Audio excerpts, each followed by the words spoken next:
안녕하세요. 오늘은 종교적 삶의 현상학 12번째 시간으로 파루시아에 대해서 말씀을 드리겠습니다. 이 파루시아라는 것은 기독교 종말론에서 예수 그리스도의 재림을 말하는 것입니다. 이 세상의 끝이 다가오고 그리스도의 도래가 임박했다는 믿음을 말하는 것이죠. 그래서 이 파루시아는 기독교 종말론에서 나오는 개념인데 미래 사건에 대한 기대가 아니라 현재의 기다림과 깨어 있음을 강조하는 그런 개념입니다. 이것은 종교적인 경험과 함께 그리스도와의 관계를 현재의 삶 속에서 실천하고 의미를 찾는 그런 내용이라고 할 수 있을 것입니다. 이렇게 기독교 종말론은 종말적인 그런 관점에 대해서 세계 종말과 예언적인 사건 이런 것을 다루는 분야인데 이런 종말론은 성경의 예언과 또 그리스도의 재림, 최후의 심판, 천국과 지옥 이런 문제들을 다루고 있습니다. 그래서 이 파루시아는 기독교 종말론에 등장하는 개념 중 하나인데 그리스도인들이 그리스도의 재림을 기다리면서 현재의 삶을 살아가는 방식을 강조하는 것입니다. 그래서 파루시아는 기독교 종말론의 일부로서 종말의 예언과 또 예언적인 사건이 일어나는 것을 보면서 그리스도인들이 개인적인 삶과 신앙생활에 초점을 맞추는 그런 개념이라고 할 수 있을 것입니다. 초기 기독교 공동체의 생활 가운데 사도 바울은 고린도전서 1장 7절에서 우리 주 예수 그리스도의 나타나심을 기다리라는 그 고린도 교회에 쓴 편지에 보면 재림을 기다리면서 서로 격려하고 믿음을 굳건하게 하고 도덕적이고 혹은 윤리적인 이런 삶을 살 것을 교훈하고 있는 것을 볼 수가 있습니다. 예수님께서도 마태복음 24장에 보면은 거기 비유로 말씀하셨는데 그러므로 너희는 깨어 있으라고 말씀합니다. 언제 주님이 올지 모르기 때문에 준비하고 생각지 않은 때에 인자가 오기 때문에 재림을 기다리면서 깨어 있어서 준비하는 신앙생활을 할 것을 당부하는 내용이 기록되어 있는 것을 볼 수가 있습니다. 신학적으로도 칼 바르트 같은 신학자들은 이런 파루시아를 강조하면서 그리스도의 재림이 미래에 일어날 그 사건일 뿐만 아니고 현재의 삶에서 그리스도의 임재를 느끼고 경험하는 것이라고 그렇게 해석을 했습니다. 이런 강조들은 그리스도인들이 매일의 삶 속에서 그리스도의 재림을 기다리는 자세를 가지고 살아가도록 격려하는 것입니다. 이것은 신앙의 실천을 현재화하고 예수님의 가르침을 일상생활에서 따르는 것을 중요하게 생각하는 것입니다. 그런데 오늘날 어떻습니까? 오늘날 일부 잘못된 이 파루시아에 대한 개념은 재림의 그 시기만 기다리고 날짜에 집중하는 것입니다. 그리고 그에 따라서 현실의 삶을 도피하는 이런 삶의 태도로 나타나는 것을 볼 수가 있습니다. 이런 오해들은 파루시아의 본래 의미와 기독교 신앙의 핵심을 왜곡시킬 수가 있는 것입니다. 그래서 일부 사람들은 이 파루시아를 그 그리스도의 재림이 언제 일어날지 거기에 대한 그 시기에 대한 예측에 집중하는 것을 볼 수가 있습니다.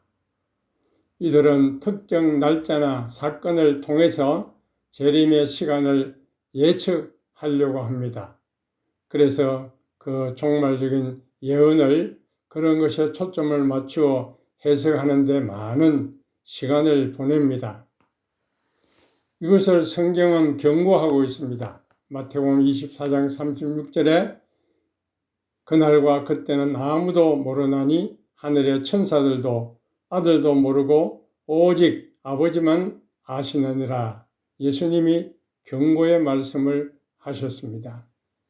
재림의 시기를 예측하는 것이 불가능하다는 것입니다. 재림의 시기만 집중을 하면은 현재의 삶에서 신앙을 실천하는 것이 소홀해질 수 있습니다. 그래서 이런 태도는 신앙의 목적이 미래의 사건에 맞춰지는 왜곡된 형태를 띠게 되는 것입니다. 그래서 재림의 날짜에 집중하고 현실의 삶을 도피하게 만드는 것입니다. 이런 사람들은 현재의 문제와 책임을 회피하고 재림만을 기다리는데 몰두하게 되는 것입니다. 자기 개인의 현재의 문제와 책임을 회피할 뿐만 아니라 직장이나 가정이나 사회에서 역할과 의무를 소홀히 하게 되는 것입니다. 신앙의 본질을 왜곡합니다. 기독교 신앙은 무엇입니까? 단순히 미래의 구원을 기다리는 것이 아니라 현재에 살면서 사랑과 정의와 자비를 실천하는 것을 중요하게 생각합니다. 그렇기 때문에 현실을 도피하는 태도는 이런 신앙의 본질을 왜곡하게 만들어주는 것입니다. 파루시아의 올바른 이해는 무엇이겠습니까? 현재의 삶 속에서 그리스도의 임재를 기다리는 것입니다. 깨어 있으라고 하는 것입니다. 항상 준비된 상태로서 주님을 맞이하라는 것이죠. 그래서 그런 사람들은 현재의 삶을 소홀히 하지 않고 자신의 역할과 책임을 다하면서 살아가는 것입니다. 매일의 삶에서 깨어있는 마음 자세를 가지고 나에게 주어진 사명을 다하고 또 신앙의 가르침을 따르고 이웃을 사랑하고 돕는 그런 삶을 살게 되는 것입니다. 그래서 이 파루시아에 대한 이런 잘못된 해석은 이와 같이 현재의 삶을 도외시하는 결과를 초래할 수가 있게 된다고 하는 사실입니다. 그리고 이 파루시아가 일어날 때, 예수님의 재림이 일어날 때의 그 사건에 대해서 우리는 또한 중요한 사실들을 알아볼 수가 있습니다. 먼저 우리는 사도 바울이 이런 파루시아에 대해서 어떤 태도를 가졌는지를 볼 수가 있습니다. 사도 바울은 자신이 환난 속에서 사도로서의 그 역할을 감당하고 있었습니다.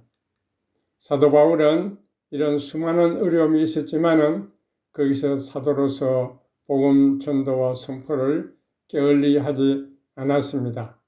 사도 바울은 유대인들의 반대와 박해를 받았습니다.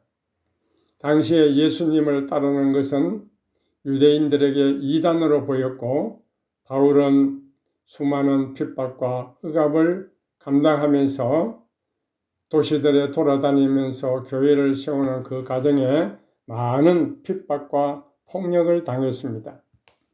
바울은 또한 로마 제국의 권력과 충돌하게 되었고 박해를 받았습니다. 바울은 로마 제국의 권위에 반대하고 예수 그리스도의 복음을 전파함으로써 그들과 갈등 관계를 가지게 된 것입니다. 당시 로마 제국은 유럽 전역을 지배하면서 기독교를 비롯한 다른 종교들을 핍박하고 용납하지 않았습니다. 그래서 바울은 수많은 구속과 징역을 살면서 고난을 당했습니다. 그리고 고난당하는 환난당하는 데살로니가 교인들에게 이 예수님의 재림, 귀환의 의미를 가르쳐 주었던 것입니다. 귀환이라는 것은 죽은 후에 다시 돌아온다는 뜻입니다. 그러니까 예수님의 재림 때에 다시 부활해서 우리는 다시 영과 몸이 하나가 되어서 변화해서 하나님께로 가게 되는 이 귀환의 의미에 대해서 가르쳤던 것입니다. 귀환은 죽음의 슬픔과 이별의 아픔을 넘어서는 희망과 기쁨을 상징하는 것입니다. 그것은 죽음의 권력을 이기고 죽음과 영원한 이별을 극복하는 힘을 가진 예수 그리스도의 구원 사건을 가리키는 것입니다. 그것이 바로 재림과 함께 일어난다고 하는 것입니다. 그래서 사도 바울은 이와 같이 그의 많은 편지 가운데서 성도들에게 소망을 가지고 슬퍼하지 말라고 그렇게 당부를 하게 되었던 것입니다. 이 세상의 환난과 어려움을 이겨내고 예수 그리스도의 재림 때에 영원한 생명과 영광으로 귀환할 수 있는 그 희망을 전파했던 것입니다. 이것은 사람들에게 환난과 어려움 가운데서도 믿음을 지키고 희망을 품을 수 있는 위로와 동기를 제공했던 것을 볼 수가 있습니다. 그런데 이 예수님의 재림 때의 이 귀환은 구체적으로 어떻게 이루어집니까? 이것은 예수님이 오실 그 당시에 다시 오실 때에 일어날 사건들입니다. 대체 그리스도의 재림을 두 단계로 이해할 수 있습니다. 첫째는 공중 재림입니다. 데살로니가서 4장 16절에서 17절에 설명되어 있습니다. 예수님이 하늘에서 내려오면서 죽은 자들이 먼저 일어나고 살아있는 성도들이 다시 변화돼서 공중으로 휴거해서 주님을 만나게 되는 사건입니다. 두 번째 사건은 지상재림입니다. 요한계시록 19장에 묘사되어 있는 것처럼 예수 그리스도가 심판주로 이 땅에 재림해서 악을 심판하고 하나님 나라를 완전히 이루는 사건입니다. 그런데 문제는 이 공중재림과 지상재림 사이에 어떤 일들이 일어나는가 하는 것입니다. 이것은 신학적으로 대체적으로 세 가지로 해석을 하고 있습니다. 먼저는 전천년설이라고 하는 것입니다. 이것은 세대주의자들의 주장입니다. 이런 견해는 공중재림과 지상재림 사이에 7년간의 대환란 기간이 있다고 하는 것입니다. 공중재림이 먼저 일어날 때에 예수님이 공중에서 성도들을 데려가는 그런 사건이 발생합니다. 그 이후에 성도들의 휴거 이후에 7년간의 대환란이 시작되는 것입니다. 요한계시록 6장에서 19장까지의 설명입니다. 그 다음에 7년 대환란이 끝나고 이제는 지상재림이 있습니다. 예수님이 지상으로 재림해서 악을 심판하고 천년왕국을 시작하는 것입니다. 그 다음에 또 하나의 견해는 후천년설입니다. 후천년설은 천년왕국이 현재 교회 시대를 통해서 점진적으로 이루어지고 그 이후에 예수님이 재림한다는 것입니다. 그렇기 때문에 공중재림, 지상재림 이는 시차가 없지요. 예수님이 재림하기 전에 교회가 왕국을 확장하는 그 기간을 천년왕국으로 보는 것입니다. 그래서 천년왕국 이후에 예수님이 재림해서 공중재림과 지상재림을 하나의 사건으로 보는 것입니다. 또한 무천년설이라고 하는 주장이 있습니다. 무천년설은 천년왕국을 상징적으로 해석하고 현재 교회 시대가 천년왕국이라는 개념입니다. 이런 견해는 공중재림과 지상재림의 시차가 없지요. 현재 교회 시대, 이것이 천년왕국입니다. 그 다음에 예수님이 재림하셔서 지상재림, 공중재림 하셔서 이것을 하나의 사건으로 이 세상이 종말이 이루어진다고 하는 것입니다. 그래서 또한 다른 견해들을 보면 예수님이 오실 때 공중으로 올라가 성도들이 예수님을 맞이하고 그 후에 지상으로 함께 내려오는 것으로 설명하는 해석도 있습니다. 이런 다양한 견해들이 있는 것을 볼 수 있고, 두 가지로 나눈다고 하면 세대주의적인 전천년설, 7년간 대환란이 그 사이에 있다는 것이고, 또 후천년설과 무천년설은 이제 공중재림과 지상재림의 시차가 없다고 하는 것입니다. 오늘날 계획주의 교회들은 보면은 후천년설과 무천년설 입장을 따르는 경향입니다. 무천년설은 계획주의 교회의 일반적인 해석인데 천년왕국을 상징적이거나 비유적으로 해석을 해서 현재 교회 시대가 바로 천년왕국이라는 입장입니다. 천년왕국은 예수님의 초림부터 재림까지의 기간을 의미하고 이것이 현재 교회 시대를 가리키는 것이죠. 천년은 상징적인 숫자라는 것입니다. 요한계시록 20장에 나오는 그 천년은 문자적인 천년이 아니라 상징적인 기간으로 예수 그리스도의 통치와 교회의 승리를 나타낸다는 것입니다. 그래서 공중재림, 지상재림을 별개의 사건으로 보지 않고 하나의 사건으로 보는 것입니다. 예수님이 재림할 때에 죽은 자들이 부활하고 최종 심판이 일어나는 것입니다. 그 다음에 이제 최후의 심판이 있은 다음에 새하늘과 새 땅이 창조되고 성도들은 하나님과 영원히 함께 살게 된다고 하는 사실입니다. 이렇게 기환의 의미는 예수님의 재림 때 이루어질 성도들의 부활, 단순히 육체적인 부활이 아니라 영광스러운 몸으로 부활하는 것을 가리키죠. 그 다음에 살아있는 성도들은 순식간에 변화되어서 썩지 않을 영적인 몸을 입게 되는 것입니다.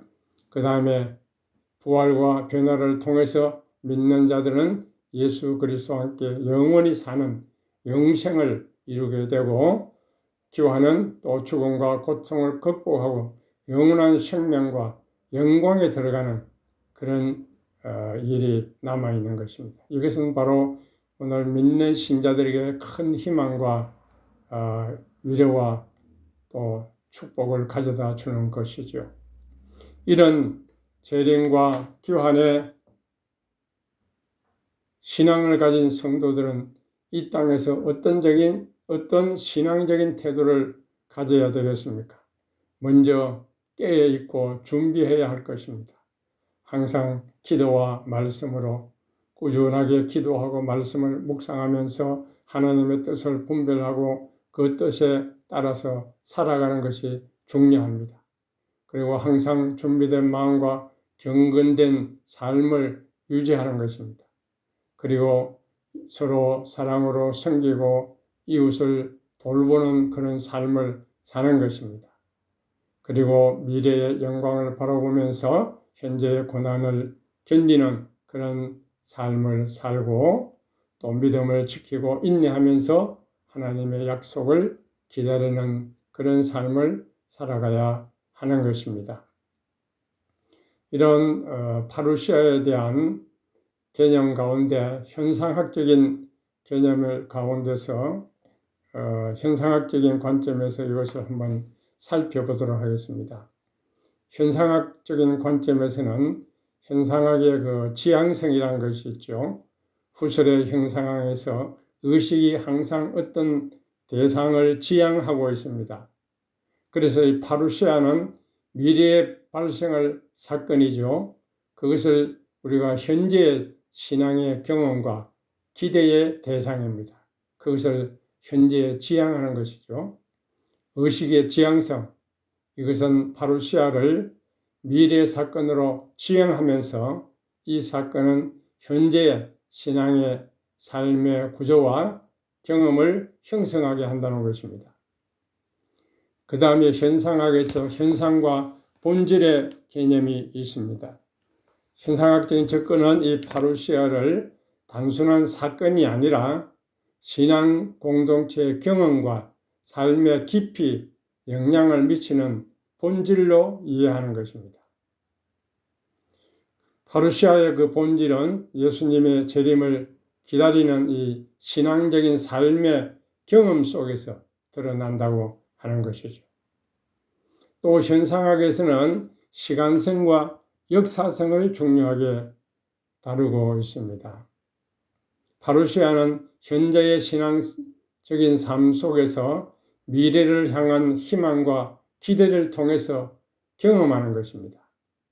이 사건은 단순히 미래에 발생하는 것이 아니라 현재의 신앙과 실천에 지속적으로 영향을 미치는 그런 역사적인 사건으로 이해하는 것입니다. 그래서 현상학적인 관점에서는 의식의 지안성, 또 본질, 이런 또 시간성, 역사성 이런 것을 통해서 파루시아를 단순한 미래 사건이 아닌 현재의 신앙적인 삶과 경험 속에서 이해할 수 있는 깊이 있는 개념을 만들어 주는 것을 볼 수가 있습니다. 마지막으로 이 파루시아에 대한 사도 바울의 관점을 정리해 보도록 하겠습니다. 파루시아는 재림과 강림, 이것은 그리스어 헬라어에 보면은 그 용어는 그 시점에 이미 완료되었지만 아직 현실화되지 않는 사건을 가리킵니다. 그리스어로 이 파루시아는 출현, 임재, 도래를 의미합니다. 이것을 이제 예수님의 재림으로 그렇게 말하는 것이죠. 이 단어는 파레임이라고 하는 동사에서 나왔는데, 파레임이 이 단어는 여기 있다, 임재하다 그런 의미입니다. 그래서 마태복음 23장 3절에 제자들이 예수님께 묻기를 주의 임하심이 언제입니까? 세상 끝날에 어떤 징조가 있습니까? 이렇게 질문했죠. 주님의 임하심입니다. 재림이라는 것은 파루시아라는 그 의미는 단순히 미래에 일어날 사건이 아니라 이미 시작이 되었지만은 아직 완성되지 않는 그런 사건으로 가리키는 것입니다. 또 이 바울은 이 기다림을 하나님의 성취 강조로 바꿔야 된다고 말합니다. 이 말은 무엇입니까? 이 파루시아를 기다리는 동안에 하나님과의 관계를 깊이 있게 형성하고 성장해 가는 기회로 삼아야 된다는 것입니다. 우리의 이 기다림은 단순한 기다림이 아니라 하나님과의 연결을 강화하고 하나님의 그 계획과 은혜를 깨달는 그런 시기로 이 파루시아를 맞이해야 된다는 것이죠. 그래서 이제 기도 생활을 잘 해야 하는 것입니다. 매일 일정한 시간에 기도하는 습관을 키워야 할 것입니다. 또 감사와 찬양하는 삶으로서 하나님께 가까이 나아갈 수 있습니다. 성경 말씀을 체계적으로 묵상하고 1년에 한 번 통독한다든지 혹은 한 달에 한 번은 특정한 구절을 깊이 있게 연구할 수도 있습니다. 교회의 성경 그룹 모임에 참여해서 다른 사람들과 성경 공부를 함께 토론하는 것도 신앙 성장에 도움을 줍니다. 또 교회의 활동 가운데 봉사하는 주일학교 교사나 찬양팀 멤버로 봉사하고 또 사랑을 서로 나눕니다. 지역 사회에서도 도움이 필요한 사람들에게 노숙자나 이렇게 가난한 어려운 이웃을 위해서 기부 활동을 할 수도 있습니다. 또 영적인 성장을 위해서 독서를 하거나 또 금식이나 기도를 하면서 하나님의 뜻을 찾아갈 수도 있습니다. 이와 같이 파루시아의 의미, 이것은 우리가 예수님의 재림을 기다리는 동안 깨어있고 준비된 상태로서 살아가야 된다는 것을 배울 수 있습니다. 이 기다림의 시기에 하나님과 관계를 강화하고 기도와 성경 공부, 봉사와 선한 일, 영적 훈련을 통해 우리 신앙을 성장시킬 수 있습니다. 이런 노력을 통해서 우리는 파루시아와의 올바른 관계를 맺고 신앙을 더 깊이 경험하고 하나님과의 관계를 형성해 나갈 수 있다고 생각하는 것입니다. 감사합니다. 오늘은 여기까지 말씀을 드렸습니다.